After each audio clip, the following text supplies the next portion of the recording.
Welcome to Akoma Conversations, presented on Akoma News Network, with your hostess, Dr. Bertha Serwa Ayi, a medical doctor, specialist, author, and speaker.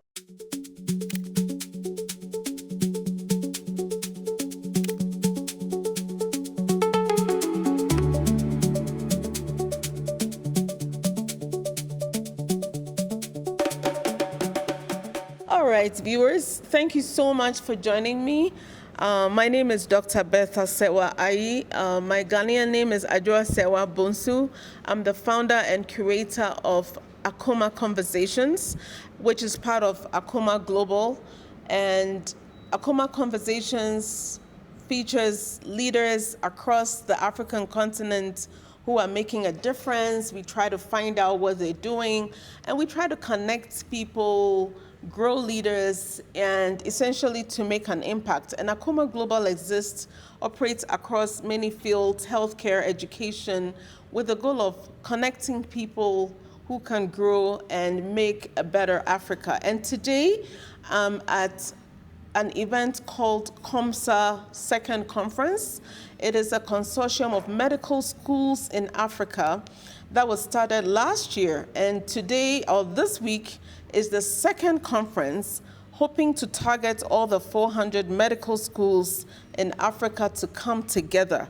And today we had a women in leadership panel, and I came across two amazing sisters whose last name are Muhammed Omar.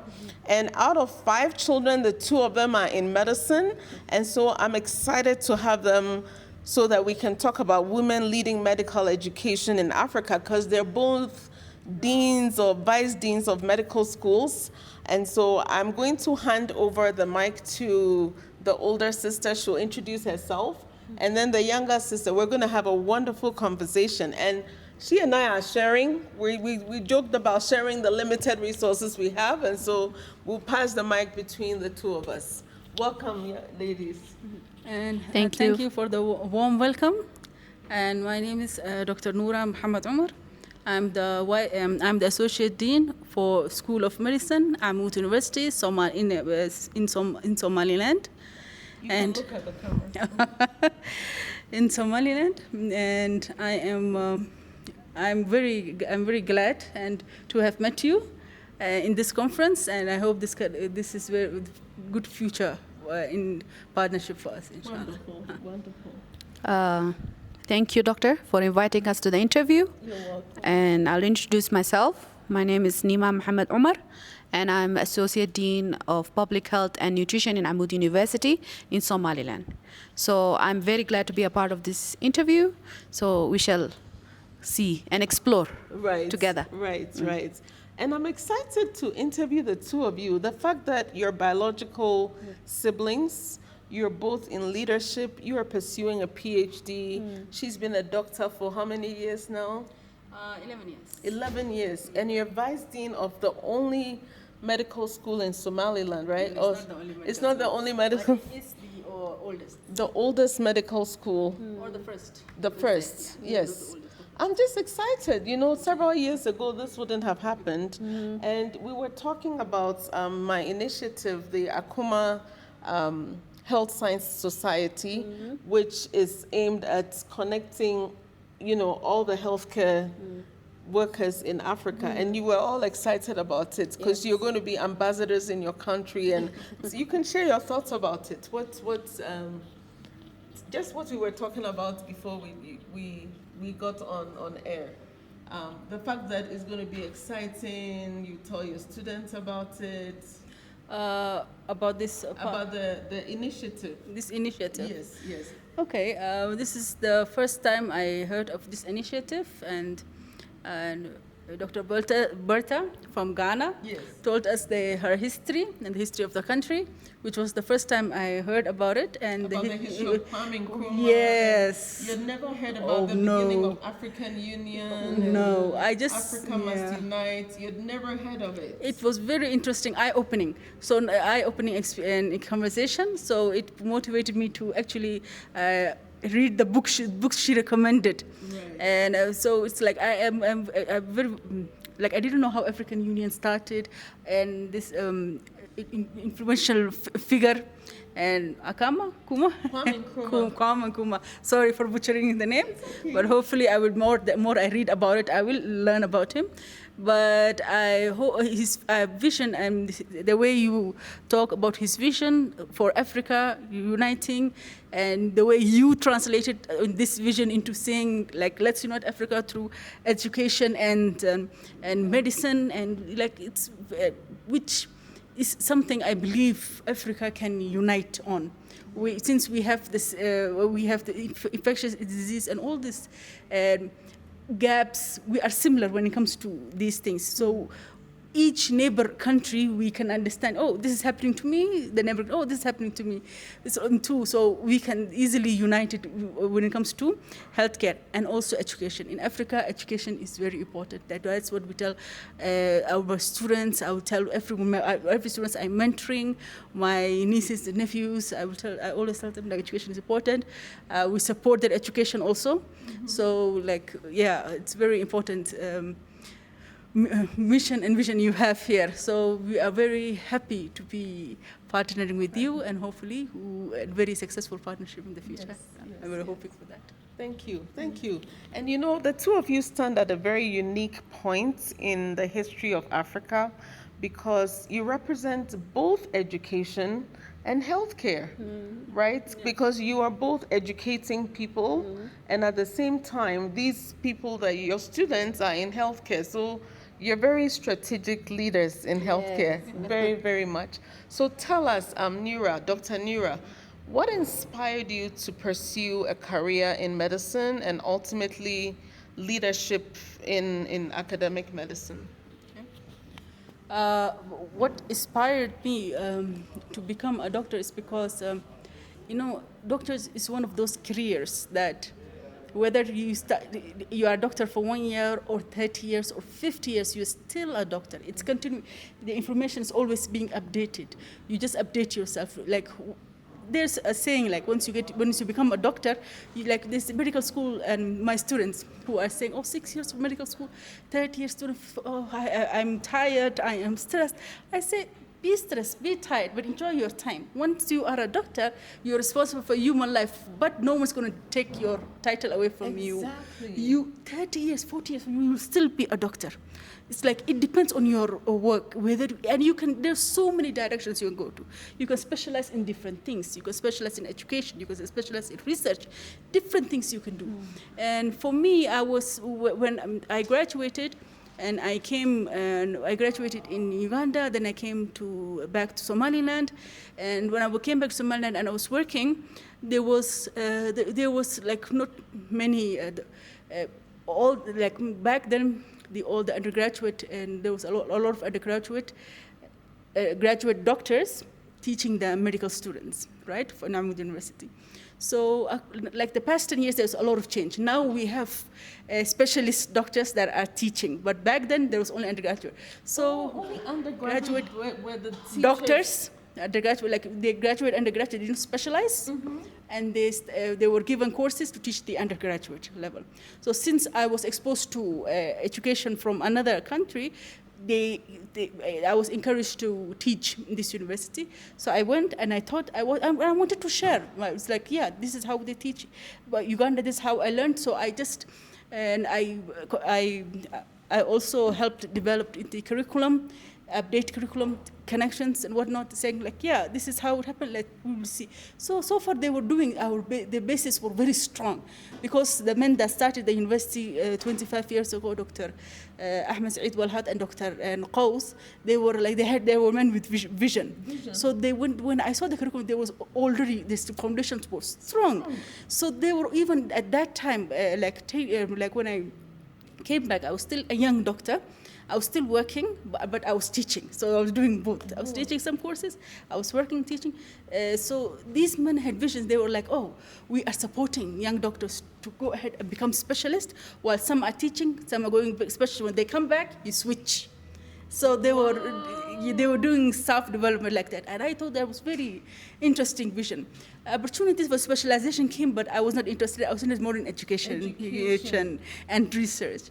So I was more academically inclined. So I loved teaching too much. So I was like, okay, let me just continue. The opportunity came. I was like, okay, I want to continue. Instead of going to be a specialist, because you wanted to teach more than hospital, I liked the classroom environment and inspiring the students, because I knew how hard undergraduate. It was particularly hard undergraduate. So when the students say, "Oh, this is hard," I said, once you become a doctor, no one's going to take your degree, but just work hard. Make sure we are confident by the time you graduate, we can entrust a human patient to you. Like, just make sure, because in the end of the day, you will be responsible. They say, doctor, you are responsible here. Yes. So be like, you can suffer now, but later on, you still, when you are working as a doctor, it's a lot of responsibility. Right. Yeah, you're responsible for human life. Anyway, I liked the education part. So the years, 5 years in teaching, there was a position available of associate dean. So, and our associate dean and our associate dean partially retired. Dr. Qaus, one of the founders, he partially retired. So it's like, would you like to be associate dean? Did he ask you, or you no? People were... Yeah, the leadership. Dr. Wal had leadership. They were, and dean back then was Dr. Ismail. Currently, it's Dr. Mahmoud, and he was also, and back then the senior doctors were the one who were founding. Like, no, they founded the university. No one was paying them. They were doing out of pocket. Just doing teaching out of pocket. Everything out of pocket. They were getting external teachers out of pocket. They weren't being paid at all. They just knew they had to start. They had to start. There was no profit for them. Even now, the fee they used to take back then is still the same fee we take. We do not increase the fee at all. So it's like they started this. These are big senior doctors. Like, we will never. We cannot imagine the university without them. Anyway, with the vision, I really liked the way they were going. So I was like, okay. So when Dr. Qaus partially retired, this position was available. I also said, okay, I want to be, let's see if since I'm more connected to the student, let me do some admin work. Because if you are in a position of dean or vice dean administration, you cannot continue. And the dean was also a specialist. He was a gynecologist back then. The dean back then was a gynecologist. Our current dean is orthopedic surgeon. So you can see they're both busy. So they cannot do admin all the time. So I was associate dean for him, and associate dean currently for him for this new doctor too. So I liked my position, but I also worked on increasing my diplomas. I did master in health professional education, continuing and so forth. So that's why this conference is like very relevant. I was like, okay, let me do this also. Now, and I lost my train of thought. Sorry. It's fine. It's fine. You're excited. You talked about you've been educating yourself. Apart from the medical school, you've been doing things that would advance you into leadership. Yeah, and but so far, and yeah, what was the? The question was, how did you get into? What inspired you to go to medical school, and how did you get into leadership as a dean, vice dean of leadership was just something that it wasn't my goal when I was in medical school to become one. I didn't even imagine it when I was in medical school. I said I'll graduate, I'll work a few years, then I'll do specialization. That was the goal. But when you start working, it pivoted. And it's currently in that pivot right now. Right. Yeah. But what made you go to medical school? Like, of all the professions, what made you decide I'll read medicine instead of being an accountant or lawyer or fashion designer? Because when we are Somali, and Somali people are, but the country wasn't a bit safe, so my family went from one country to another country, and thank God my father had a job that enabled us. But when your country is not safe, you want some stability, the career that is stable. So it was partly my parents' vision, and partly when the time came to, are you able to? Because you can say you will be a doctor, but you have the ability to be a doctor. So when I was doing my college, ability, yeah. desire. And thank God when I did the examinations and I applied to medical school, I was like, oh, I felt a bit confident. But before that, I was not confident. I was like, medical school is so unachievable, so hard, so this. But when I became medical, when I entered the medical school, I was even more motivated. Oh, I entered. I can do this. Yes. Wow. Yeah, that's motivation just continued from there. Wow. Yeah. That's amazing. And you know, talk to the camera. There's a little girl out there who wears what is that? Punjab? Scarf. Hijab, just like you, who is wondering, can I be a doctor? Yes. It's impossible. Tell them that it's possible, that they can do it, even if they live in war-torn area and everything. Tell that young girl. Yes, that's It I'll is. be coming to you in a minute. It is very possible to become a doctor, no matter what situation you are in. There's people who support education. I myself am supporting education of younger generation. When there's a will, there's a way. And the thing is, people say entering medical school is unachievable. It is not unachievable. You can enter medical school. Okay, I would say it's not a sprint. It's a marathon. Take your time one step at a time. Just focus on the step that's ahead of you. Stop thinking about the future, what I'm going to do, when I'm going to graduate, what specialization I'm going to do, how I'm going to get a job. Don't think about that at all. Just think about each step. Did you complete your foundation? Is your foundation strong? By the time you graduate for step one, you will feel more confident. As the years go by the time you're a senior, you will look at your freshmen and juniors and say, oh, there's one or two things I can tell them. So yeah, just the step you are taking, focus on that and do that step as perfectly and as hardworking as you can. Sometimes you pass, sometimes you fail, but as long as your determination is there, continue, do it again. No one's saying one time fail and run away, no. If you still have your vision and determination, you can still do it and achieve your goals. Thank you. And you've been a doctor for how many years now?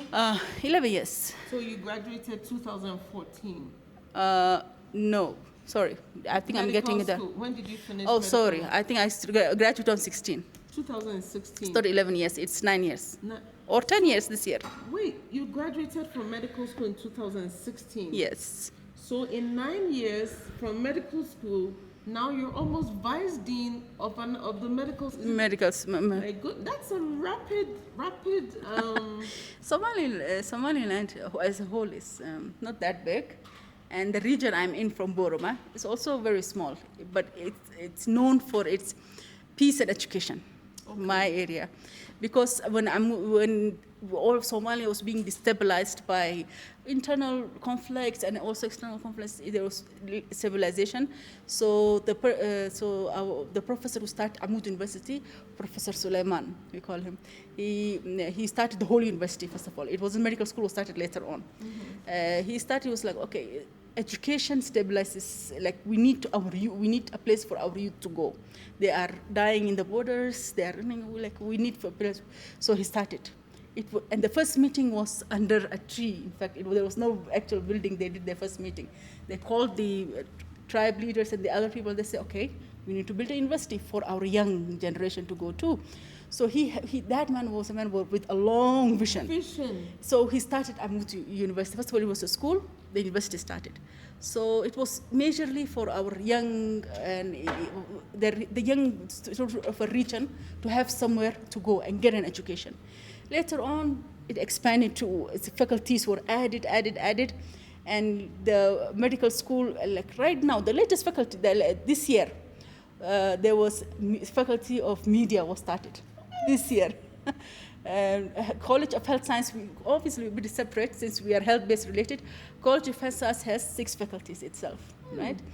There's a main campus, there's 6 faculties there too. So there's all faculties we can find at Amud University. Wow. Yeah. Wow. And we have almost 1,500 graduates every year. Every year. Of all, not medical. Yes, but from whole of Amud University. Something that started under a tree, because what it reminds me of is Harvard. They said Harvard started in a garage, and today Harvard is like it's a huge university. Amazing. Thank you very much. You're welcome. And so now to you, Nima. And you're not a medical doctor, but you're working on your PhD. So tell us about, what you're doing, your PhD, and the fact that you're also a vice dean of your school. Tell us which school, and tell us, some of the challenges you faced in your leadership journey. Okay, thank And you. I'm full of admiration for you, by the way. Thank you very much, Doctor. I'm also full of admiration for you too, and for your curiosity as well. And for me, I'll start from the beginning. First, obviously, my sister already mentioned that we had like few options for career for women, especially. It was either being a doctor or being a nurse. So since she went into medicine, so I was thinking, okay, medicine is curative medicine. So I wanted something in health, but I didn't want something in medicine, medical sector. Like, I didn't want to be a doctor per se, but I wanted to be in health as well. So at the university, when I went there, I remember the first time I looked at the brochure, it mentioned public health. I didn't know what public health was at all. At all? No. I didn't even know the definition of what public health was. And I remember the principal, the president of the university at the time, said that, and I was applying for a degree. He said, instead of a degree, apply for a diploma. Because I think you need to know yourself. I mean, you need to learn about public health before you get into degree. And when I went in it opened new chapters for me, new look. I mean, I didn't even know it existed at all. That's how I entered, and it piqued my curiosity, and I started the route of going towards public health, and that's how I finished in bachelor's in Uganda in 2014, and I came to my city at 2015. I started working as a public health lecturer actually at the university, part-time. And the other part-time, I was working at the community as well, because there was nothing about preventive medicine, meaning the word prevention was not a thing. It's just you're sick, let's treat you. Yes. So you're like a public health pioneer. Yes. In somehow. I cannot say I was the first, but... No, but at least you're like the ones advancing the teaching of it. Yes, because my look was, before being... yes. But first, I realized there was too many doctors, meaning they were doctors. They were there to treat the patients. But where is the preventive part? Because before curing, there is always prevention. Prevention was not like dabbled in at all. So my vision was, since public health or prevention is not touched upon, my job is to do something about that. So I started with my students, taught them what public health is, taught them what preventive medicine is, taught them what our job is, because our job is not clear to them. Because what the reason it was not clear is, as I mentioned, the options for being a doctor, a nurse, a pharmacist, a laboratory, it's like a job, but being a public health practitioner is not a job. It's kind of like a volunteer work, but they are not used to the volunteer work. Technically. Yeah. The other purposes compared to public health. Yes. So that's where I started my journey. And as I was teaching my students, doing some outreaches, going to the community. The university also provides yes. No. I will get there. Everything else. When I went there, I started, as soon as I graduated the bachelor, I started my master's in public health. You didn't waste time at all? No, because I knew if I rest, I will not come back to learning. Wow. So I decided, you know what, continue 2 years of master's of public health. Then I gave it like 2-3 years afterwards, and then I started my PhD. Yeah. So I was doing it simultaneously. But before the PhD, I did a certificate and also a diploma and also master's in HPE, Health Professional Education. Wow. So that you can teach. Yes. How professional. It teaches you how to teach. Teach the students at the best of our ability. So, and about me being the associate dean, obviously I was working with the department for a long time. So I got promoted soon enough. Even she already mentioned in teachers, how do they get promoted? That's how I also got promoted at the time. Yes. Wow. Recently, this Yes, it was this year that I got promoted. To the vice dean yes, position? yes, and it was a good one because at the time I was wondering. Okay, I was thinking of creating my own public health center in my city so that I can help the students voluntarily. But yeah, it's a good thing. It's a good accomplishment. It is a huge accomplishment. Yes, yes. You're vice dean. I mean, I'm the vice dean of the Yes, school. yes. That's so exciting. And talking about educating young ones, and you said, you mentioned that you tell your students, even if it's hard, 30 years later.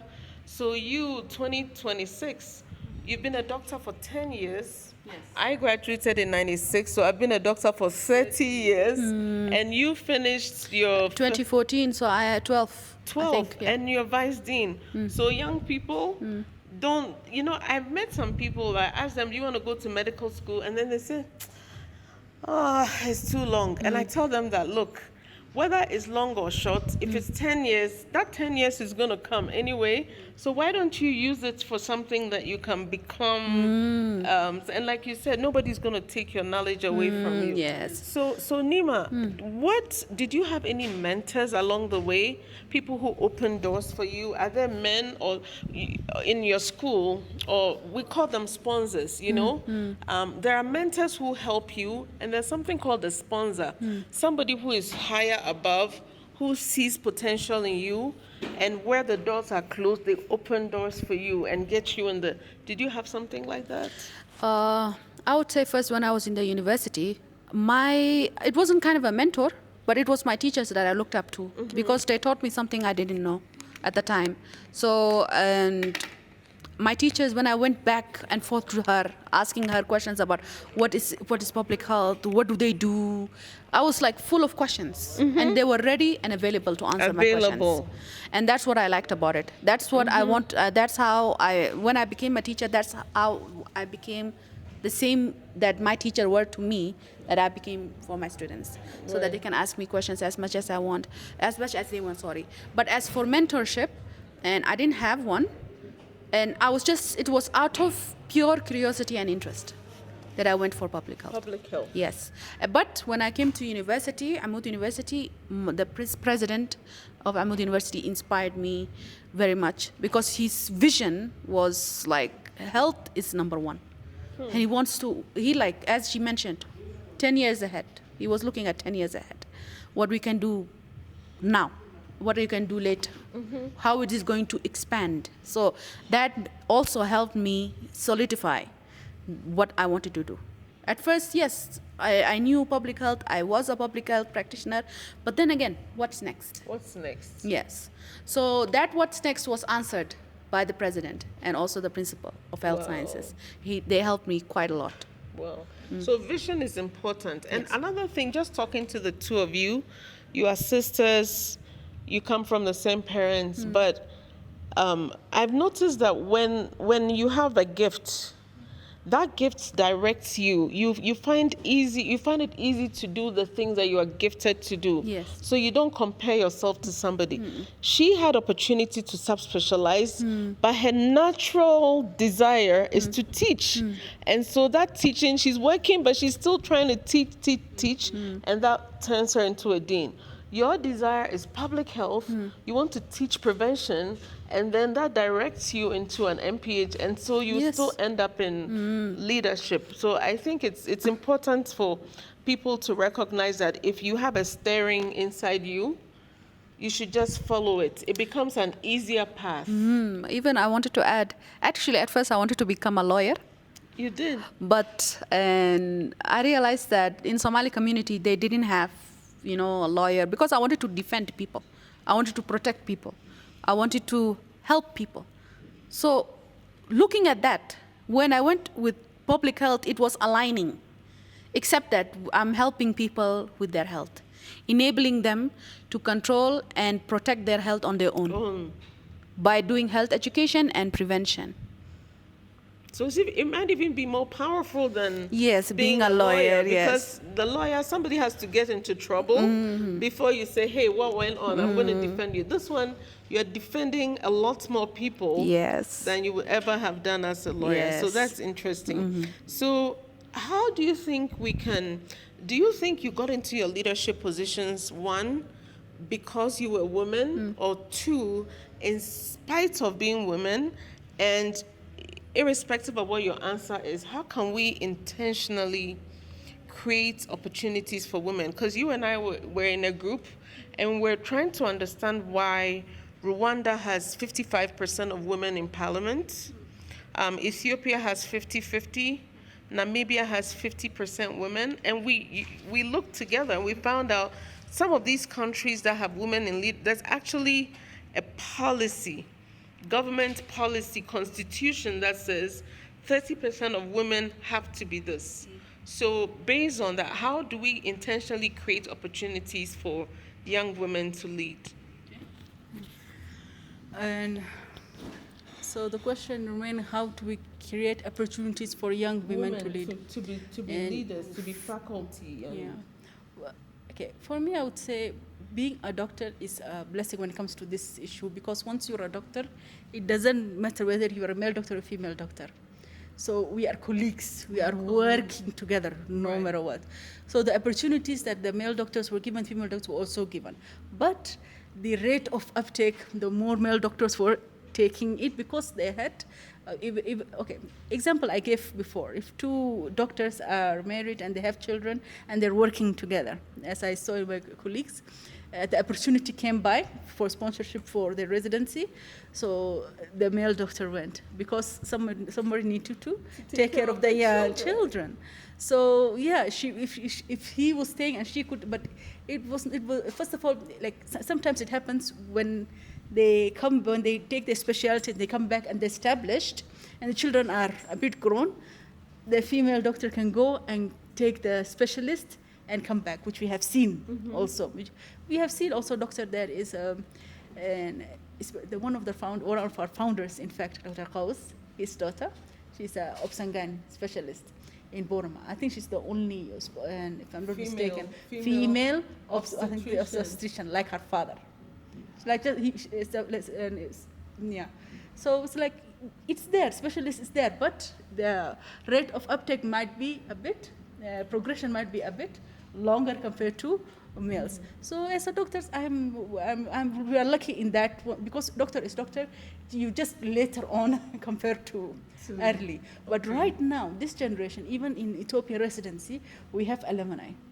In fact, we have alumni immediately after they graduate, same rate as their male doctors, they went into residency. Because it's a generational thing, I think so.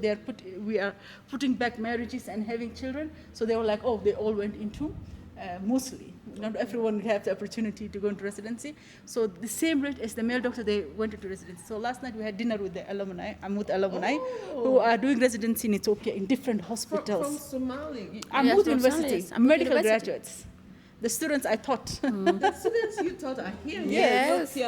Doing residency, different residency. In different faculty, in different fields. We even have colleagues who were teaching with me, like they were teaching for a few years, just like me. They went into residency now. So our students who graduated like 2 years ago, and my colleagues who were teaching with me for like 10 years, they are now residency first year and second year together. My goodness, I can't even believe this. So you're buttressing the point you were making, that for women, sometimes because of childcare and being wives, etc., their subspecialization might be late, but they will still get it. Like your classmates who are now residency, they're in residency training.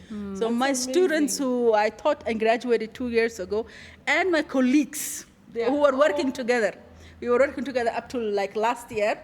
They are all first year residents together. We saw them last night with dinner. I was like, oh, it's a little challenge between you, because he was telling me, oh, I want them not to call me teacher, because accidentally they called them teacher, because they were medical school teachers, like high regard. Like if I see my medical school teacher, they are high regard. I'm very respectful. Exactly. So they were a bit afraid. They were saying, don't call me teacher. Right, we are all equal. So he was like, I was like, don't call me teacher, you're equal here. So last night was very eye-opening dinner with my alumni. I'm with alumni. So I was very happy to see them and see this. So, and the question was, going back to the question, you were saying how can we intentionally create opportunities for them? Young women, okay, I would say make it, okay, doctors, mentorship is okay. We have mentorship and so on and so forth, but they are a bit afraid to ask or for leadership position. Because there's a lot of, I have a lot of female colleagues who I believe can be HODs or above or whatnot. Yes, they specialize, because I didn't take specialization in medical, but they did medical specializations and they have opportunity, but they are a bit, what was the term? There's a term in psychology called imposter syndrome. Yes, imposter syndrome. You feel, who am I to be able to do this? I have seen our female professionals have more of that compared to male. If the opportunity is there, even if our males are less qualified or don't, but they have the confidence to put their select forward. They say either I get, either I don't get. Even when I get, I can learn and be there. And sometimes in leadership, we have seen this conference in leadership talks. Nobody teach you how to be a leader. When you enter, you learn one way or another. With the hook or crook, you learn what to do, right? But the female, they don't put their step forward. They say, I need mentorship. I need to know transparency, the direction. They're afraid to lead the way. So it's like make them comfortable. Since I am in the position, and tell them, this is what happened to me. Like if the opportunity presents itself, do it, you will learn. No one teaches you how to be a leader. I think yesterday's conference topic was, will someone teach us to be a leadership? No one teaches you to be a leader. Right. When you enter there, you learn. Right. You learn. So since I didn't have any mentorship, but I was watching my colleagues, we are all doctors, so we all equal foot. So I was like, okay, the juniors, I tell them, okay, just enter. Whatever happens, I have seen. And there was no, even though I had no leadership training, I just had enthusiasm. I can do this, right? And I entered, but I did it when I was ready. Mm-hmm. Like I was ready, I wanted to do it. But they are a bit afraid to apply. They are like, oh, I want to do this, I want to have this degree first, or this training first, or they have so many trainings. I say you need to apply. You will not go anywhere without just stepping into the. So what I'm sensing is you're saying that we should build confidence in young women right from the get-go. Yeah. Don't wait till they are there's a leadership position before they wonder. Because if a woman is confident, they're going to step up and lead. Yes. And we've seen that countries that are run by women, they do very, very well, right? So we were going, go ahead. You also have a comment? Yeah, I wanted to add on that question. It's just a small comment. When I started teaching for the first time, and I always advise my students, there is no wrong answers. Meaning, be curious. Start questioning. Ask questions. Don't be shy. And my belief is in public health, obviously, we have to talk to people. It's like something we have to deal with people in the daily life. So from her perspective, I understand from what my sister was saying, and it is, yes, there is imposter syndrome. Nobody taught us about leadership. We just had to do things on our own, head first. We were diving head first. So I'm teaching my students to dive head first, because that's the only way you will learn and you will find your path, and then you will go where it leads you. So that's how I teach the students. Right. So as women, you're balancing, you talked about your friends who have to take care of their children and then go back. And so you're balancing your own clinical work, family responsibilities, administration. What do you do to prevent burnout? Like, just I'm tired, I've had enough, or you both have, when she's done, then you also. This is a very interesting topic that we have been asking ourselves this year and the end of last year. Before that, no one was approaching this topic. And the way the world is, the cost of living is rising, but the salaries are still the same. It's not only us, it's everywhere, right? So things are not enough. So you cannot do just one thing. Our generation are doing multiple things at the same time just to make ends meet. And also on top of that, our colleagues who have children and family, it's like burnout is there. Burnout, it's real. I have seen it, it's real. Like people who have met doctors and they're just like, I'm tired, I'm done, I'm not going to do this anymore. Burnout is real. I have seen not doctors, but I have seen my colleagues in other faculties, female colleagues, juggling childcare and family, taking a break, even though she worked for a long time and could have qualified for a leadership as she had stayed, but she was like actual physical representation. As a doctor, you can see literal physical representation of burnout. So she was like, the advice was there, okay, you need to rest because you cannot continue everything. She was working in the community, she was doing so well, but burnout is something that is currently not discussed, and we don't know what path to take towards this discussion. But last year it was approached, and in your institute, in our institutes, it was approached. The questions were asked, but no one has. Even our leadership, they're not being mean. Just don't. What should we do? They themselves don't know how to support us. We ourselves don't know what we want. We know we are tired, but we don't know what. So in medical, we change our administrative structure up a bit, and dividing the admin work among our permanent staff. So one person is not doing everything. So this last semester, there was a change like that. There was an actual step, dividing of the admin work.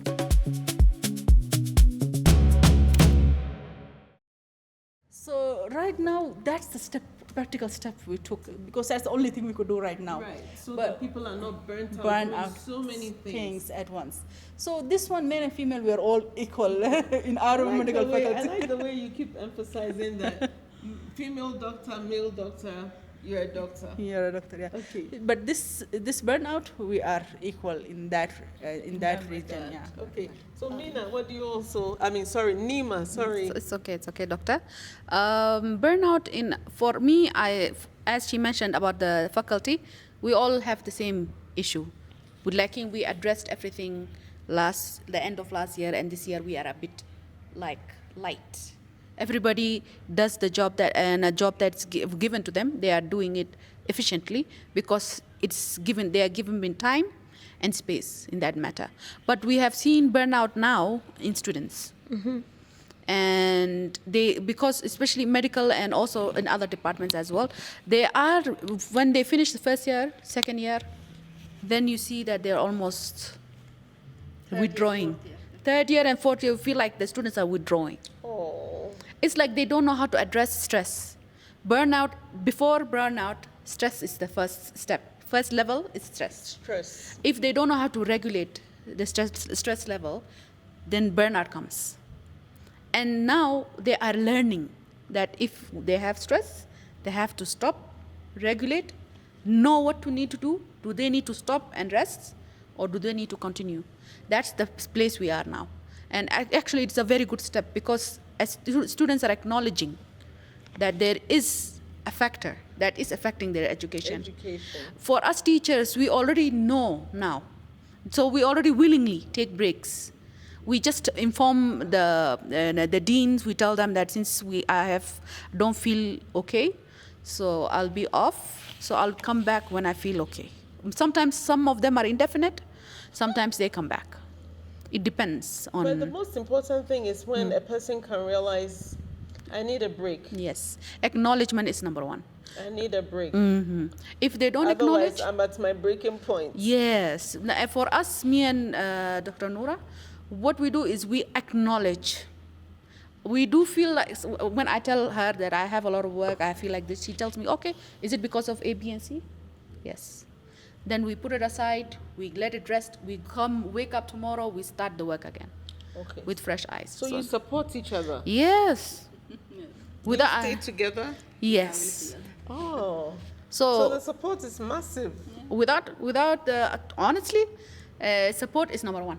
I ask my students, who's the first person you go to when you have problems like this? Some of them don't even have somebody they confide into. That is a problem. And that is a start of stress levels. Stress. Yes. So that you two have each other's back. Yep. Go ahead. And this year, Nima is a part of initiative we are starting at College of Health Science in Hamoud of how to counsel students who are going through students who are going through burnout. So my question was very on point. I mean, I didn't know that. It's starting. Right now I'm developing the program, but it's going to start as soon as the new semester starts. So what I'm even saying is, I didn't know that you are addressing burnout in your school. I just happened to ask you, and it just so happens that this past year, that's where you've been working. I didn't know that. Even it's anything related to mental health used to be a stigma. So destigmatizing the last 5 years were a lot of talk and conversation and support on destigmatization of the mental health. So we had the past 5 years, we had our first psychiatrist working, so we have our first psychologist, doctors that are there.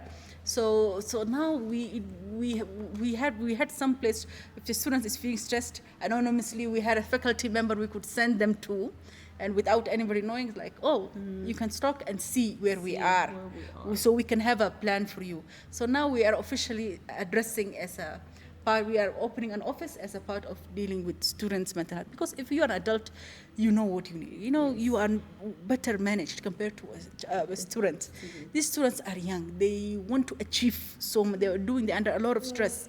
And it doesn't help. We are in the digital information time. Overload information. Oh my God. Overload of information, digital time. So they are extra stressed. They think that all these resources are important. We would tell them not all resources are 100. Just stick to this resource. But the students, they're saying, but internet has so many different resources. But that's the beginning of their stresses, right? So yes, she said first year, second year, they're okay. Third year, fourth year, they're declining. If they manage their stress well, they again, by the time they graduate, they are a bit settled. Mm-hmm. And so that's what I'm looking at. Yeah. So yeah.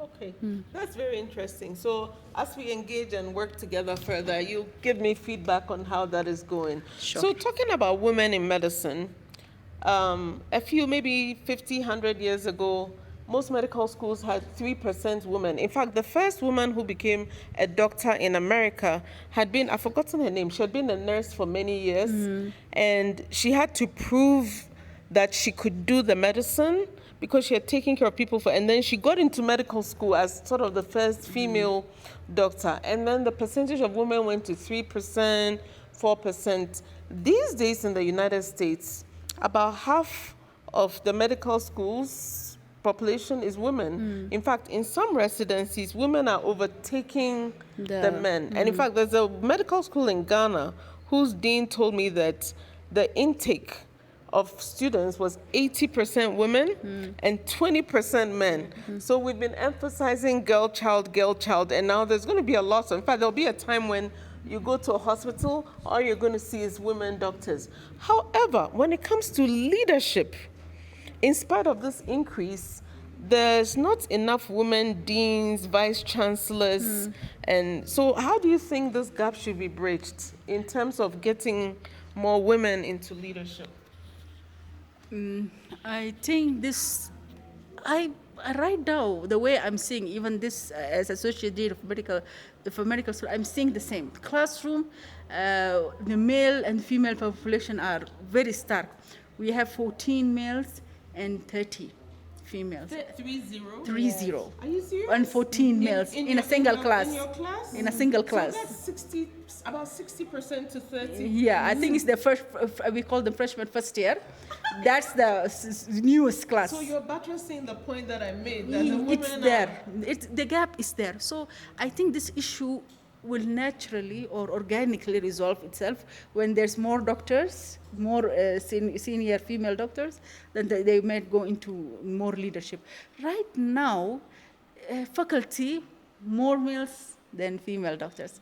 So obviously it just... but we have a situation where even when there are a lot of women, because we were commenting that at the end of the day, even when you have a male dean, it's still the woman in the background. Like you were saying, you're vice dean for your former dean and also the other dean. It's still the women who do the work. But so far as figurehead is concerned, you can have many female doctors and they may still pick a male dean just because of the male. So that's what I'm talking about. It's not so much many women becoming doctors, but how do we overcome a situation where people feel more comfortable with a male dean than a female?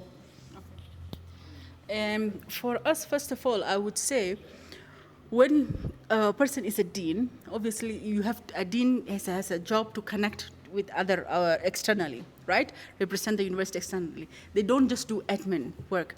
Internally, it's easy work. Like you, internally, majorly I do the internal work, but the dean has to connect with other university connections and whatnot. Now, when you're connecting with other things, with other institutions or other leaderships, in our country, Somaliland, Somalia, or neighboring, majorly the leaderships are male. So, and before you go to other leadership, our political, like our mayors, our prime minister, our presidents, they're all males, and cabinet members, they're all males. So if there is a political meeting that the deans are about to take part in, so in those positions, when they're all males, it's better for a male to sit and take part in discussion, because they go. Sometimes it's formal, sometimes it's informal meetings. Because we do have a lot of informal meetings, like when mayor or someone that he's visiting a city randomly, they say, "Oh, I'm here." So obviously, the male is a bit flexible. The male dean, they will go and say, "Oh, welcome." They will say, "Let's have dinner," and communicate whatever. But in our culture, it's very hard for a female to immediately say, "Oh, let me come." So in other words, what you say, there are cultural barriers. For us, culture, perception. Especially in Somalia, religious and cultures, because it's being remedied, but if we have more female representation in our political, for example, in the table, if there's a political debate going on, and the table there's male and female and representative. If I'm the dean, I'm really comfortable to sit in that table because my message will be conveyed to all of them, right? But if I'm going and I'm facing all the males, it might be a bit hard to convey, right? My message. It's the female dean are still there, but it's usually female-dominated faculties which are nursing. Nursing, there has never been a male dean for them. Right. It's always been female deans. Yeah. So it's like that. It's cultural, religious, but it's going to be remedied. It is being currently we will see these changes in 3 to 5 year plan. If we have 5 year plan, and I am seeing there's a lot of shift on inviting female into offices.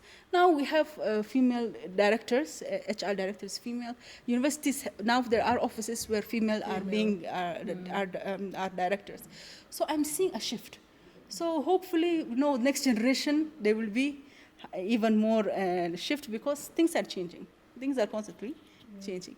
So I'm not stressed about that. And I'm not ready for the deanship. That much I know now. To be the full dean, you're not ready for it. Because I know where what it looks like. The environment looks like in our whatever. Meeting minutes. He brings me the information or who was in the meeting. All old generation men. It's not even the younger. So culturally, you also feel uncomfortable getting into those spaces because culturally, you're not used to dealing with them. Yeah.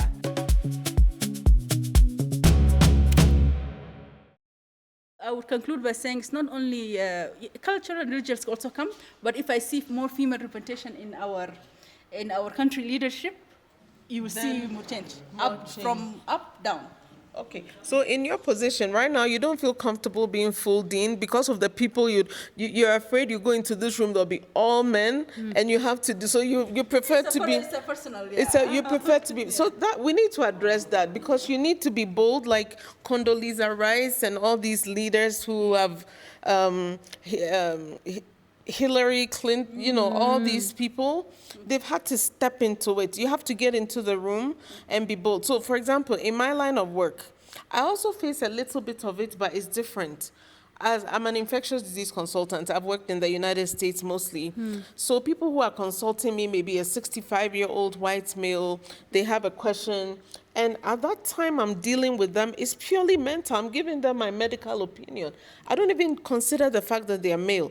But once I step outside of that hospital and I come home or I'm in my cultural setting, people don't see me as, you know, this female doctor who can give a medical opinion. Suddenly, I'm another woman who may be maybe somebody who's even a cleaner in my hospital. Just because we're in a cultural setting, now I have to kowtow to them and serve them and do. At that point, I'm not a professional. So I see what you mean. But yours, we have to break. We have to break that fear. That's It will break. In due time. it will break in due time. Anyway, it's changing fast. So I have just one question for you and another one for her. What would you tell a young medical student watching you right now? But I think you've given most of that advice. I think you've told them that they should just step into it. Any leadership principle that has guided you to where you are? Leadership principle, like how, Any principle that, you know, some people are like, every morning I wake up at 4 to finish my emails so that I can, or I'm always going to be on time, or never give up. Is there something that has guided you to be where you are? for me, I can personally say it's purely, as I said, I don't go with routine. There are some people who like routine. I don't do routines. I just go and do what I think is needed at the time. For leaders, in terms of leadership, I just see what's needed, and I go forward with that. Like I see the gap that needs to be filled, and I just fill the gap by meaning like I just go on what's needed at the moment. At the moment. Yes. So you live presently. That's Yes. some people are always living in the future or in the past. But what I hear you saying is that you live in the present. And that's what makes you enjoy life, living the present. Because public health is based on now. No. Okay. So we're almost at the end of our interview. I'm excited that when I shared this health sciences initiative, you're all excited, and your institutions are going to be founding partners for this. Yes. I want you to be ambassadors to tell your students about it. And we're at the end of our interview. My last question, what do you want your students to remember you for? I mean, let's say you're 65 now, 70, almost retired. What do you want young people to, they say, Nura or Mina, what do you want them to, what legacy do you want to leave behind? I'll let your younger sister go first. Actually, as you said, I live in the present, so I don't think about The future. in the future. But I want them to think as what enable. Like I want them to remember that when I was teaching them something, or when I was encouraging them about something, they remember me when they see my face and say. And there are some students who graduated, when they look at me, they're like, you are the reason I went into global health. Oh my and you are the goodness. reason I went into, because I remember you told me and I should be myself. Right. Well, that's powerful. You know. Yes. You know, I know you're Muslim, right? Yes. But in the Bible, Jesus said a statement. He said, "A man's life does not consist in the abundance of things which they possess." And I interpret that to mean the more impact you make in people, like you are writing your name on the hearts of these young people. Yes. When they think of their education, they think of Yes. Nima. That's very powerful. Even with her, they see doctor. They look at her doctor. And I did this because you inspired me. Wow. Yes. So while she's answering, I want us to get up and do a group hug. Okay. And then, And for me, I would say I'm a bit of opposite. I keep telling them to move forward. As long as you move forward, leave us behind. Just move forward and do well. well. And do well be for your curious. community. I'm a bit awkward, you so still have your mic. I am a bit shy, so I'm introverted and shy, so I don't want them to just like, oh, this teacher, okay, respect is mutual. Once we're a doctor, respect is mutual. Move forward. Don't waste because I can see the stress they went through all 6 years. Don't sit down with it. You can rest, but continue. Rest. Don't be continue. stagnant. Don't be you stagnant. Need to know. Take your time. You need to know when to move. When to move. Yes, All right. and just go on with it. Find a vision. I'm not interested in them remembering. As long as they say like, "Oh, she taught us something," I'm okay with it. Yes, we are okay with that. Move forward. All right. Well, this has been a delightful time. I am so thankful. I know you all have meetings and we probably missed lunch already. Yeah, it's okay. But I want to thank Nura and Nima Muhammed Omar for taking the time to do this. My name is Dr. Bertha Ayi. This has been Akoma Conversations, and we thank you that you could join us. I hope you've been inspired, and we'll see you next time. And we forgot one thing, but it's okay. You are at this medical conference about medical education. Yes. How do you think medical education is going to change in the next 10 years, and what have you learned from this conference? I mean, that's the last one. It has been changing from last year to this year. The change has been a lot. In your school or with this conference? So the way last year, our dean went last year. It wasn't the way they said. There was only 500 people, and the universities were less than, I think so, if I'm not mistaken, 10 or something. You said 131 before. Yeah, just last year. Last year. It was fewer than that. Yes. This year is 190. 90. So it is astronomical. The steps are going well. So hopefully, I'm hoping like by next year, so the connections we made during this conference, something happened. By next year, we are partners and we accomplish something. Hopefully, it will blossom into something beautiful. Yeah. Okay. Thank you very much, Thank Dr. you. Bertha. All right. Okay.